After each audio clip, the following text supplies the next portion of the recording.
My name is Lauren Parker. I am 28. And a few nights ago, my own mother put her hands on my desk and literally shoved it away from the wall so my brother could move his camera in.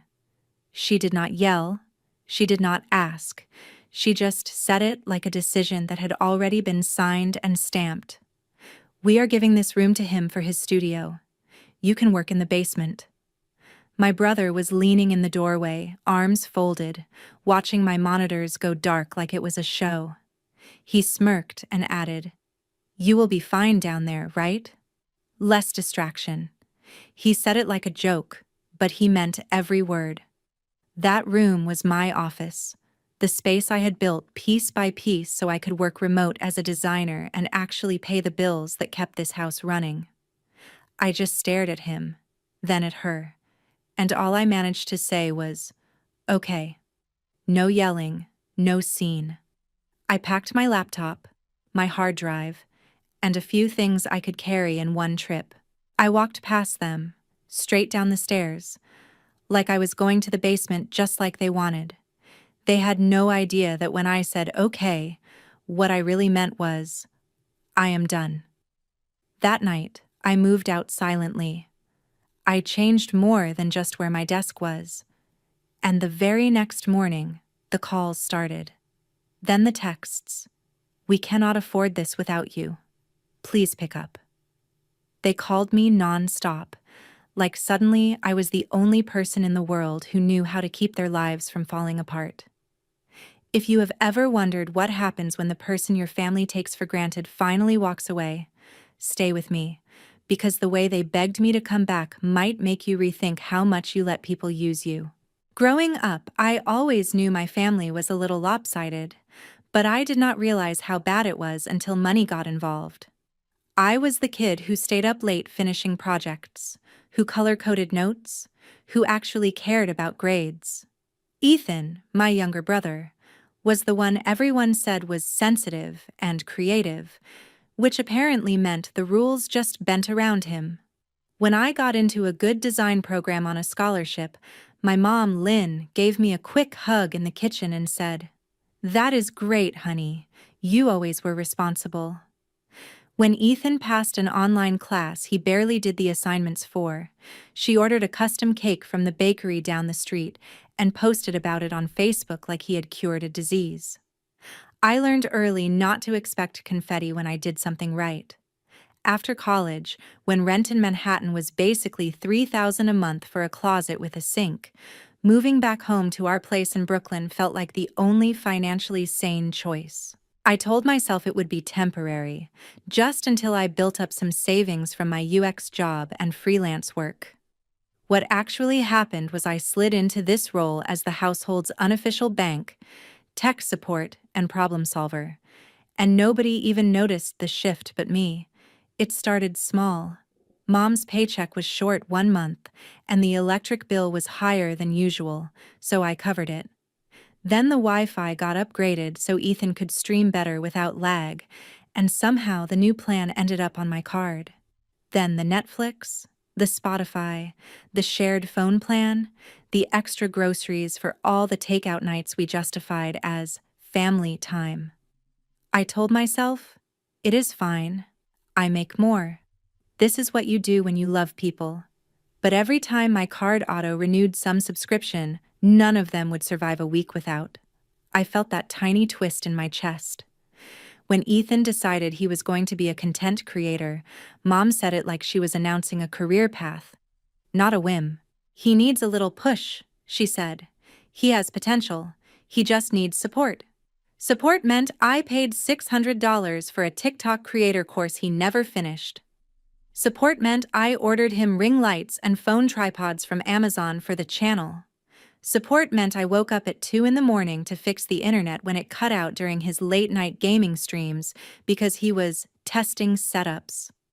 Meanwhile, my own work, the work that actually brought money in, happened quietly in the background.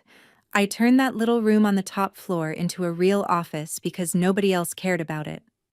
I spent my own savings on a proper desk, an ergonomic chair, a second monitor, a drawing tablet, and warm lighting so I didn't look half dead on client calls.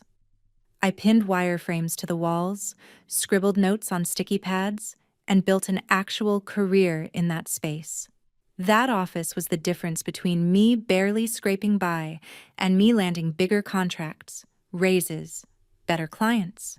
But whenever Mom talked about it, she said, "Lauren is lucky she can work from home." Lucky. As if it all just fell into my lap and I didn't drag myself to get there. At the same time, she talked about Ethan like he was one viral video away from changing all our lives. She never once asked how many hours I spent iterating on an interface or fixing bugs someone else ignored. She only noticed when a bill was due, and somehow, miraculously, it got paid. I had this running tally in my notes app, just for myself.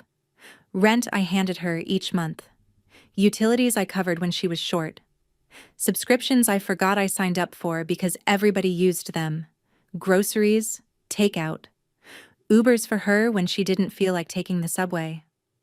Ubers for Ethan when he had some half-baked job interview he never went to.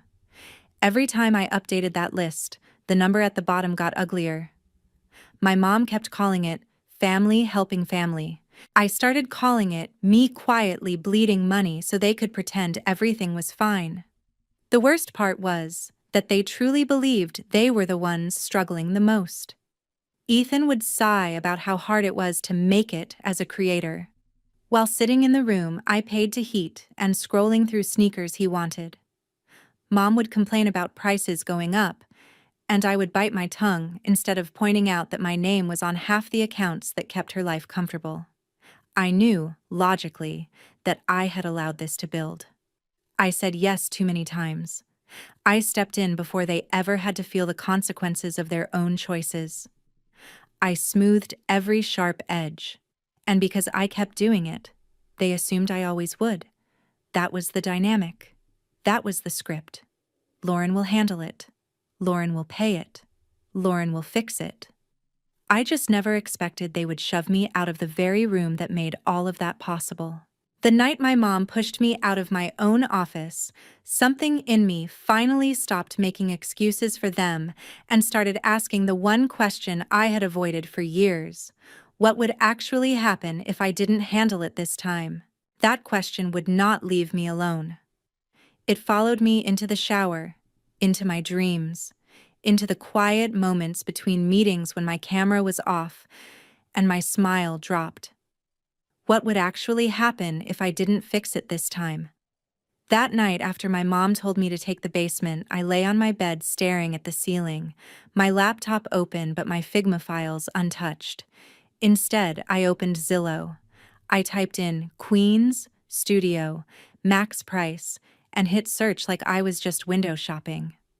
I told myself I was only curious. The rent numbers still made my stomach clench, but for the first time, they did not feel completely impossible. I had savings. Not a fortune, but enough. I scrolled past dark, depressing boxes and sketchy listings until one caught my eye. A small studio in a quiet part of Queens, with a big window facing the street and just enough wall space for a desk and shelves. The pictures showed sunlight on hardwood floors and a tiny kitchen with white cabinets. It was nothing fancy, but as I swiped through the photos, I could already see where my monitor would go, where I would tape up my wireframes, where I would put a plant and pretend I was the kind of person who remembered to water it. I checked the price 3 times, $2,200 a month. High, but not unthinkable when I added up what I made and what I would stop bleeding out on everyone else. I stared at the total in my notes app, the one tracking what I had poured into this house, and realized that in 1 year, I had already paid the equivalent of several months of that studio, but had nothing to show for it that actually belonged to me. The next morning, I told Mom I had an early meeting at a client office in Queens. Technically, it was not a lie. Someone there was about to decide my future. I took the train, clutching a folder with my pay stubs and ID, my heart pounding like I was going to an interview. When the landlord, An older woman with kind eyes and a no-nonsense voice opened the door. The place was even smaller than it looked online, but it was clean. It was quiet. And most importantly, it was mine if I wanted it. We sat at the tiny counter that passed for a dining table while she went over the lease. "You work from home?" she asked. I nodded. "UX designer. I just need good internet and a place to put a desk." She nodded like that made sense. "We do not tolerate parties," she said. "No loud music, no drama." I almost laughed. That is exactly what I am trying to get away from. When she slid the lease over, my hand shook for a second. My brain threw every fear at me at once. What if your work dries up? What if this is irresponsible? What if your family hates you? Then another thought cut through all of that. They already treat you like you owe them your whole life, and they still did not hesitate to push you out. I signed. I transferred the first month and the deposit, $6,600 disappearing from my account in one click. It hurt, but it also felt clean. This was not like throwing money into a bottomless pit of bills and excuses. This was building something for me. On the train ride back to Brooklyn, I kept touching the new key in my pocket, the little square of metal that meant I finally had a way out. When I walked in the door, Ethan was on the couch, shouting into his headset at some game, plates from last night's takeout still on the coffee table. Mom was at the kitchen counter scrolling on her phone, complaining under her breath about the price of groceries. Nobody asked how my client meeting went. Nobody noticed the shift. That was fine. It actually made what I did next easier. I started small. That night, when they asked what we should order for dinner, I said I already ate. The next day, when Mom texted me to add some things to the grocery delivery, I replied, "I cannot cover extra this week. My budget is tight." It was the first time I had said no in years. There was a pause, then just a thumbs-up emoji. The Wi-Fi glitched during one of Ethan's streams and he pounded up the stairs to my office, or what was still technically my office for a few more days. "Hey, Lauren, can you reset the router? It is doing that thing again." I looked at my screen, at the prototype I was testing, at the time. "I have a deadline," I said without looking away. "You can figure it out." He stood there for a second like he had never heard those words from me before. Eventually, he muttered something and stomped back down. The world did not end. A couple of nights later, when Mom mentioned needing an Uber for an early shift because she did not want to deal with the subway, I told her I could not put it on my account this time. Maybe ask Ethan or take the train. She gave me a look like I had just spoken another language. "Are you okay?" she asked. "You always help." I forced a smile. "I am just trying to be smarter with my money." It sounded so casual out loud, but inside it felt like ripping up an old script. Every no I said made it a little easier to say the next one. Behind the scenes, I started moving pieces of my life out of that house. The first thing that left was my external hard drive with all my client files. Then my sketchbooks, my favorite pens, a stack of clothes I could fit into a duffel bag. I told them I was decluttering, taking things to a storage unit, dropping stuff at a friend's place. None of it was technically a lie. The storage unit just happened to be my new studio apartment. I would finish my last meeting of the day, close my laptop, and then slide it into my backpack instead of leaving it on the desk. I took my monitor down one weekend under the excuse that it was acting weird and I wanted to get it checked. Little by little, my office became less my space and more just a room. They were too focused on Ethan's next idea for his channel and Mom's overtime schedule to notice how empty the shelves were getting. At night, after they went to bed, I would make quiet trips to Queens, carrying boxes down the stairs one load at a time so the old steps would not creak too much. Every time I unlocked that new door and stepped into the silent studio, I felt my lungs open a little wider. I would set a box down, look around at the bare walls and the echo of my footsteps, and think, this is where I stop being the person who fixes everything for everyone else first. I had not told them I was leaving yet. I wanted my exit ready before I said the words. If my mom could decide I no longer had a right to the space that funded their life in a single conversation at the dinner table, then I could decide in silence that I was done funding it. By the time they officially turned my old office into Ethan's studio, with his cheap ring light and sneaker boxes stacked in the corner, almost everything that mattered to me was already gone. What they were really pushing out was not just a desk. It was the last piece of leverage they had without even knowing it. It all really snapped a couple of weeks later. By then, most of my important stuff was already in Queens, but I was still sleeping in my old room, still pretending nothing had changed. One Saturday afternoon, I came home from grabbing a coffee and noticed something felt off when I walked past the door of what used to be my office. The room was open, light spilling in, Ethan's voice drifting out as he talked to his phone, testing angles. I stepped inside and my eyes went straight to the empty spot where my ergonomic chair used to be. The cheap folding chair from the basement was there instead, wobbling under Ethan as he adjusted his tripod. My stomach dropped. "Hey, where is my chair?" I asked, even though I already knew I was not going to like the answer. Ethan barely glanced back. "Mom sold it," he said. "Said we needed the money for my mic." The words hit harder than I expected.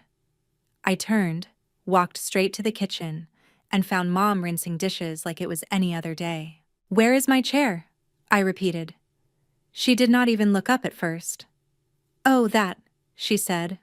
"I listed it on Facebook Marketplace. We got $250 for it. Ethan really needed a proper microphone if he is going to take this seriously. We will get you something else for the basement. Your old one was overkill anyway." I just stared at her. That chair was not some random piece of furniture. I bought that with my bonus when my team shipped a big feature. I picked it out after weeks of back pain, sitting in it on the showroom floor while imagining myself finally working like an actual professional instead of hunched over a kitchen table. "You sold it," I said slowly, without asking me. She shrugged, finally meeting my eyes with this annoying mix of confusion and annoyance, like I was the unreasonable one. "Lauren, it is just a chair. We share things in this house. We needed money. Ethan needed equipment. You can sit on literally anything and work. You are young. You will be fine." Something inside me went very, very quiet in that moment. For years, I had tried to explain my side, to justify my spending, to gently remind them what I contributed. It never stuck. But standing there, listening to my mom talk about a chair I bought with my own paycheck like it was just community property she could cash out for Ethan's next hobby purchase, I realized talking was done. "You did not share it," I said. "You sold it. And you did not need money. You needed my money. Again." Her jaw tightened. "Do not start, Lauren," she warned. "We are all under pressure right now. You know how expensive everything is. And Ethan is trying to build something. He needs support." There it was again, that word. Support. Always flowing one way. I nodded slowly. "You are right," I said. "Everything is expensive. That is why some of us have been paying more than our share for years." Her eyes narrowed. "What is that supposed to mean?" I walked over to the counter, grabbed my phone, and opened the Notes app I had been updating for months. I scrolled, turned the screen toward her. "This is what I mean.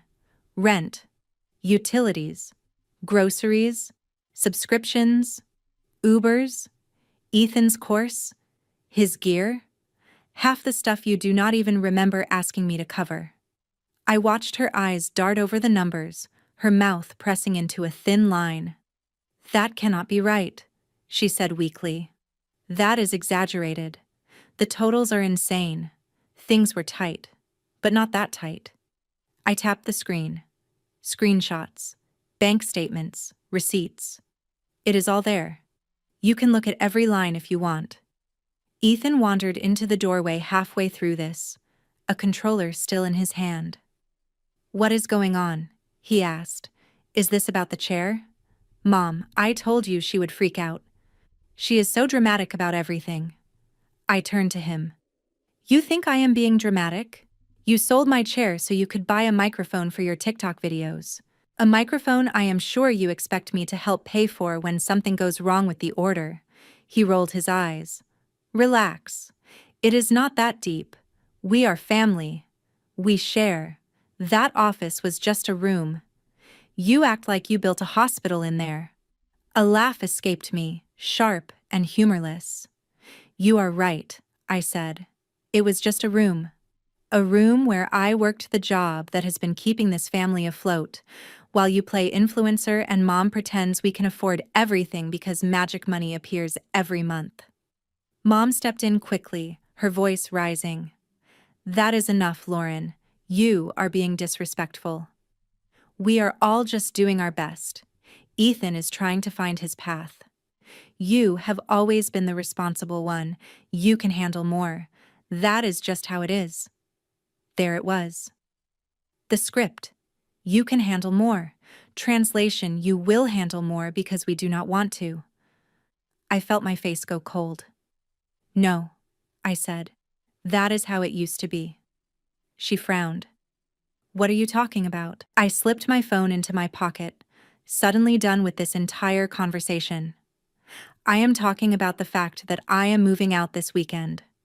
The room went completely still. For a second, I thought maybe they had not heard me.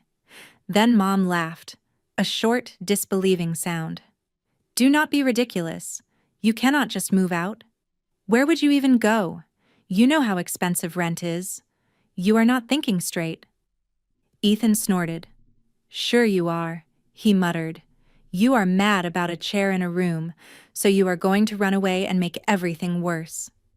I looked between them, feeling strangely calm. "You pushed me out of my office without a second thought," I said. "You sold my furniture without asking. You took my money, my time, my energy, like it was owed. And you never once stopped to think what would happen if I stopped giving it. I have somewhere to go. I have a lease. I move my bed and the rest of my stuff out on Saturday." Mom's face went through disbelief, anger, and something that looked almost like fear. "You cannot do this to us," she said quietly. "We need you here. You help with everything. You know we depend on you." I nodded.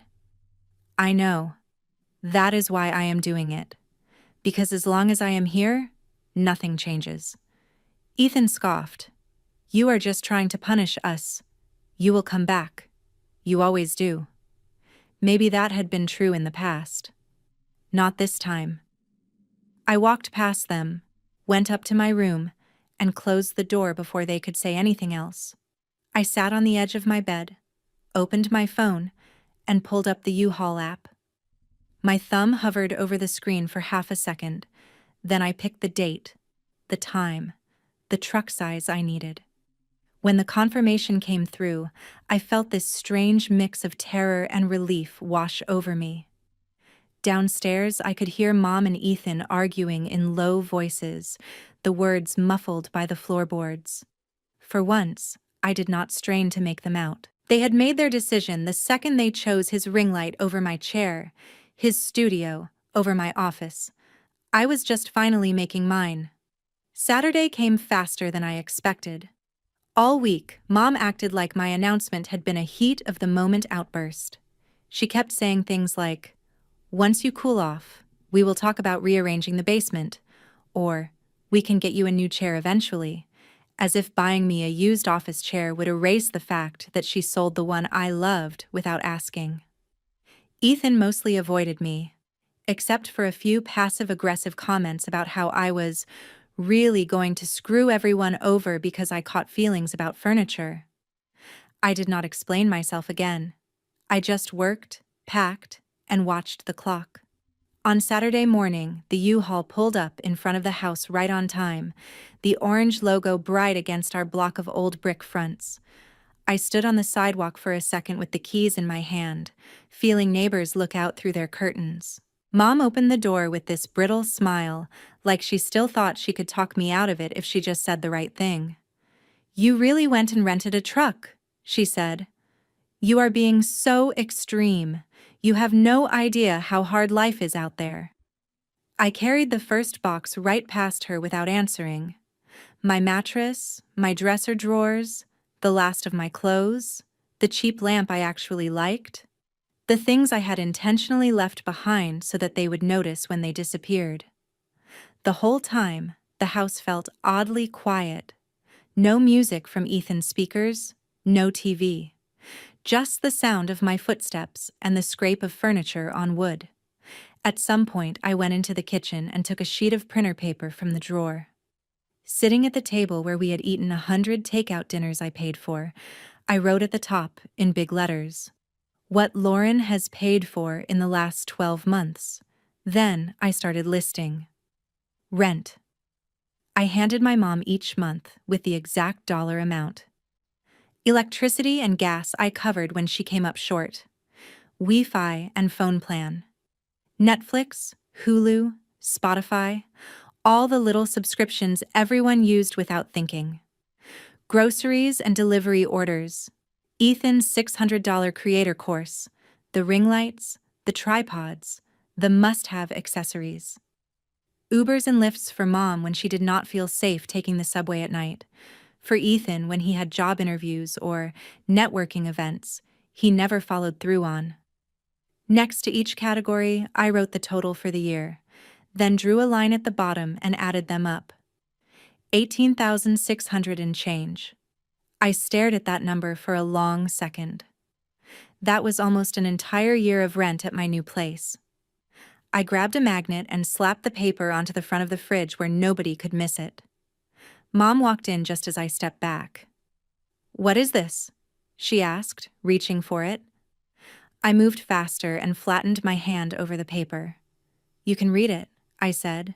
"You just cannot take it down." Ethan wandered in behind her, barefoot, yawning like it was any other Saturday.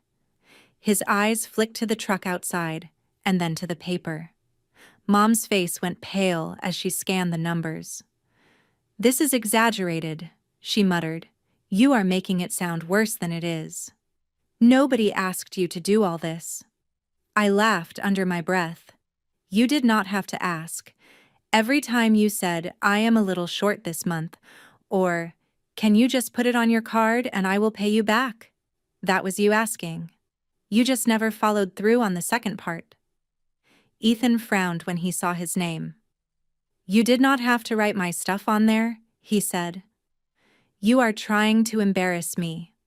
I shook my head. "No, I am trying to be clear. You both keep telling yourselves we are all struggling the same way. You are not."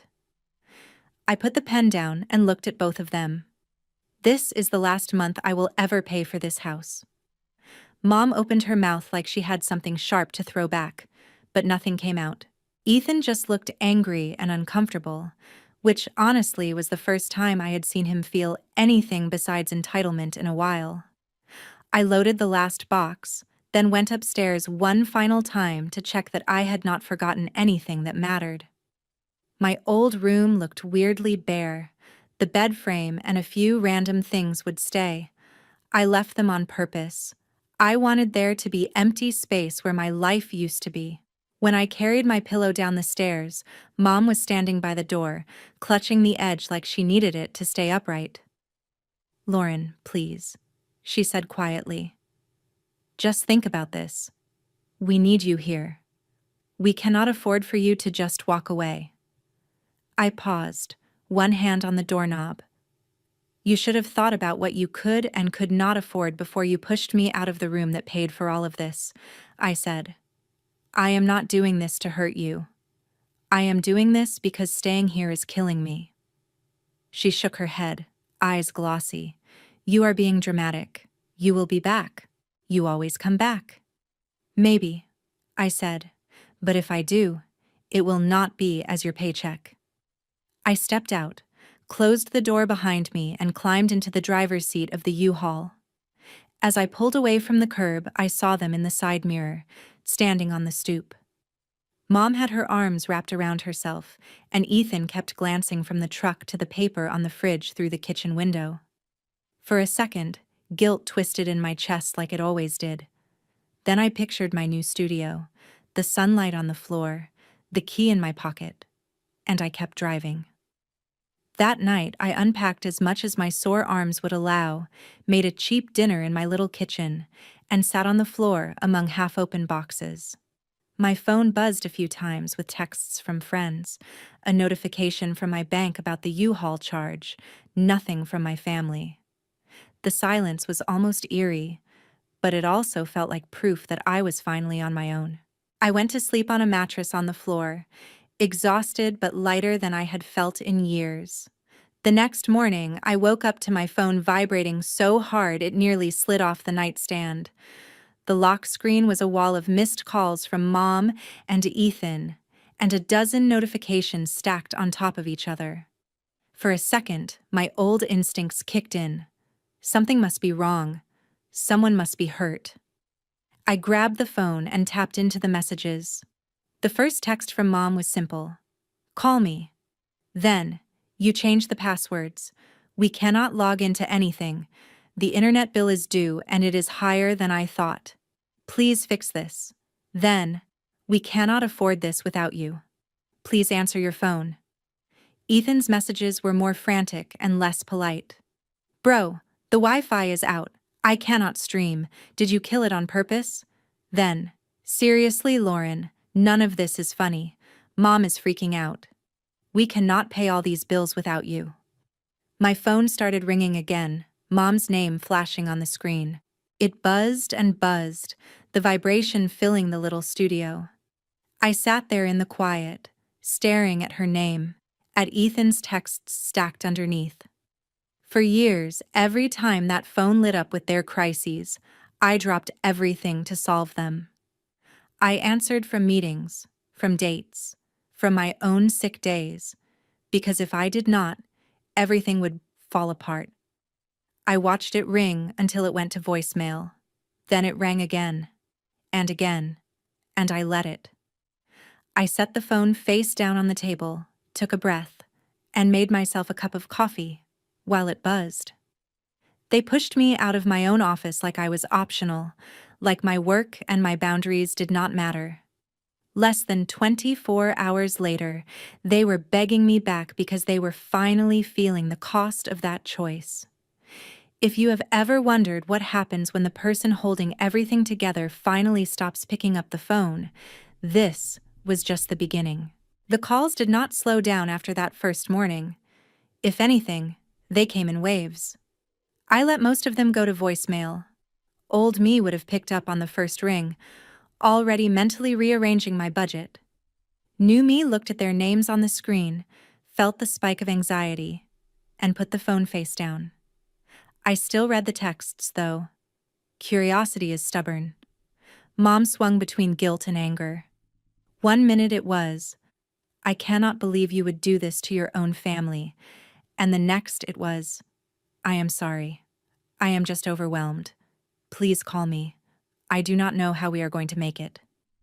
Ethan's messages were a mix of complaining and entitlement. "You really killed the Wi-Fi. Seriously, you ruined my stream," followed by, "At least fix the accounts so we can downgrade." I drank my coffee, logged into work, and let their emergencies stay theirs. My days in Queens were boring in the best possible way. I woke up, made breakfast in silence, worked through my UX tasks, took a walk when I needed air, cooked simple dinners, and went to bed without anyone asking for my card number at 11:30 at night. A few days in, Mom left a voicemail that sounded different. Her voice was small, not sharp. "Lauren, I know you are angry," she said. "I know you think we do not appreciate everything you did. Maybe you are right, but the gas company is threatening to shut off, and I did not realize how much was in your name. We are behind. I do not know what to do. It is getting cold. Please." I felt that familiar tug in my chest, but I did not call back right away. For the first time, I let them sit with the mess. New York answered her before I did. The temperature dropped hard. A couple nights later, my phone lit up again, and something in me said, "Pick up." I answered on the third ring. Mom's voice came through fast, almost frantic. "The heat is out," she said. "The furnace stopped working. It is freezing in here. The repair guy says it will be at least 400 just to get it running. We have nothing. We are overdrawn. We cannot afford this. Please, I do not know what to do." Old me would have already been on my banking app, typing in my password. I took a breath instead. "Did you call the gas company to set up a payment plan?" I asked. She hesitated. "No. You always handle those things." "Exactly." I stared at the wall. "Mom, I am not moving back there," I said. "I did not ask you to move back," she snapped, then her voice cracked. "I am asking you to help. We are cold." "Do you want something to happen to me?" Ethan yelled in the background. "Come on, Lauren, this is serious. It is not about Wi-Fi. Mom is freezing. Do you really not care?" There it was. The guilt hook they always used, the one that had worked every time before. I heard it, acknowledged it, and still didn't bite the same way. "I will help once," I said, "but not the way you think." Silence. "What does that mean?" Mom asked. "It means I am not just dropping my card and disappearing again," I said. "If I step in, there are conditions, real ones. You can say no, but if you say yes, you stick to them." Ethan scoffed. "Conditions? This is our heat, not a business deal." I ignored him. "One," I said, "I will pay for the furnace repair this time so you do not freeze while we figure this out. After that, I am off your bills completely. 2, we sit down in person and go through every dollar you make and spend. We make a budget that does not include me as a secret line item. 3, Ethan gets a real job, actual paychecks. At least 300 a month from that goes toward the house. And 4, you both stop treating me like 24/7 tech support and bailout. If you want advice, ask. But I am not your automatic solution anymore." Mom was quiet for a long moment. "So you are basically asking us to live without you," she finally said. "No," I said. "I am asking you to live like I am your daughter, not your bank. You can say no, but if you do, you will figure out the heat without me." More muffled arguing on their end. When she came back, she sounded tired. "Fine," she said. "Just, please get the heat fixed." I called the repair company myself, paid the deposit with my card, and set the appointment. It still stung to watch the money leave my account, but at least this time it was part of an actual boundary, not another invisible sacrifice. The next evening, I went back to the house for the first time since I left. The air was warmer, but the vibe was frostier than the November wind. Mom sat at the kitchen table with a pile of unopened bills. Ethan hovered by the counter, arms crossed, like he was ready to bolt. I opened my laptop and pulled up a blank spreadsheet. "Okay," I said. "Income first?" Mom bristled like I had just asked for her social security number, but she started talking. Hours, pay rate, average tips. I typed it all in. Then we listed out the actual bills: mortgage, utilities, phone, internet, minimum payments, subscriptions. Anytime we hit something that used to be in my name, I flagged it. Formerly me, not anymore. When it was Ethan's turn, he shrugged. "I do not really have anything," he said. "I am just trying to grow my channel." "That is not an income," I said. "That is a hobby. Right now, this is what you are spending. This is what is coming in. The math does not care about your channel. If out is bigger than in, something changes. Either you earn more, or things go." Mom looked between the columns, and I could see it landing in a way it never had when I was just covering everything. I can pick up another shift, she murmured. Maybe work weekends. She turned to Ethan.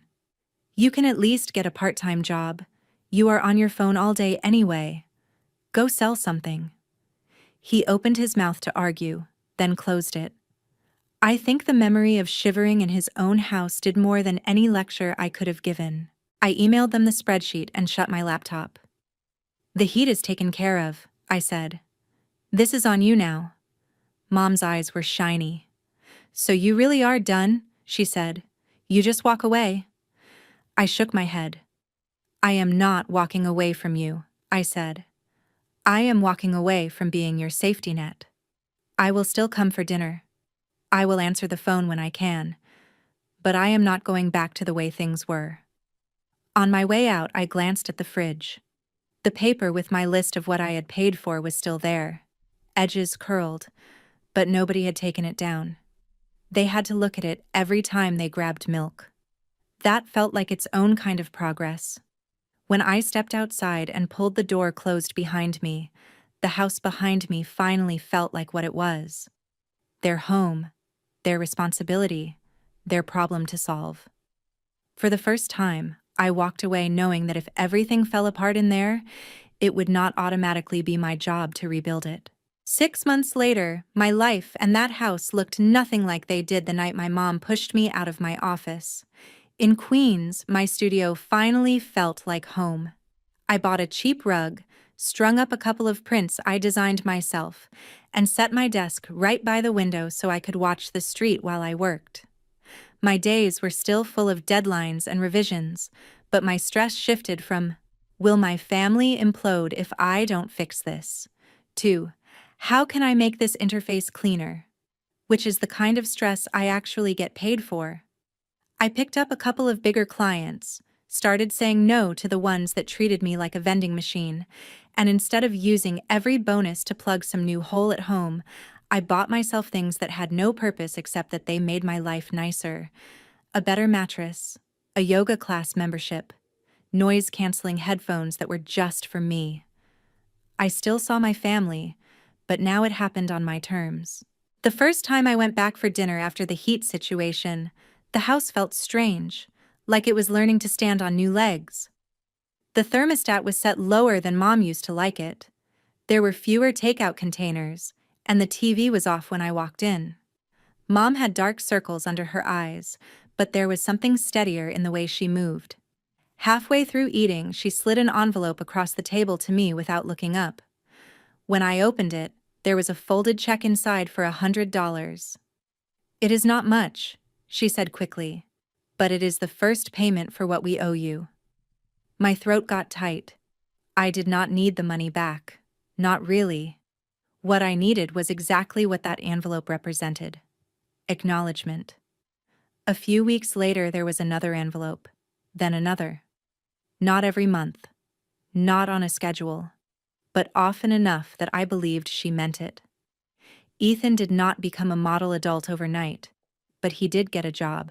The mall idea lasted about 3 weeks before he realized selling shoes to picky customers was not the dream. He ended up at a warehouse across town, loading and organizing inventory. At first, he hated it. Then the first time he showed up to dinner in a work shirt with his name on it and said, kind of quietly, I got bumped up to shift lead. I saw a flicker of pride I had never seen when he was yelling into a webcam about sneakers. One night, when Mom went to grab dessert from the kitchen, he cleared his throat and said, I sent you $50 on Venmo. For the course. The TikTok one.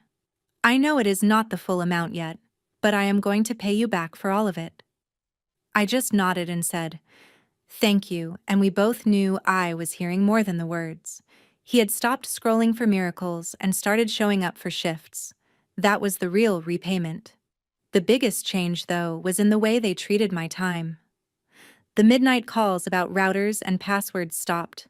If Mom called now and I did not answer right away, she left a normal voicemail and waited. If Ethan texted with a, hey, can I ask your opinion on something? It was literally an opinion, not an emergency disguised as a question. We still argued sometimes. Old habits do not evaporate just because you put your name on a lease. But there was a line now, and everyone knew it was real. I was their daughter, their sister, not their built-in rescue plan. People like to say that revenge is about making the other person suffer, but sitting in my little studio, looking at the sunlight on my desk, I realized my version looked different. My revenge was living a life they no longer controlled, forcing them to grow up by stepping out of the role that kept them small. My mom learned how to budget without assuming her oldest would silently fill every gap. My brother learned what it feels like to earn his own money instead of spending mine. And I learned that loving your family does not mean setting yourself on fire to keep them warm. If any part of this sounds familiar, if you are the one everyone calls first and thanks last, ask yourself a question I avoided for years. What would actually happen if you stopped fixing everything? Not in a dramatic disappearing act, not to punish anyone, but as a choice to finally choose yourself. You might be surprised by who falls apart, who steps up, and who, for the first time, learns to stand without leaning on you.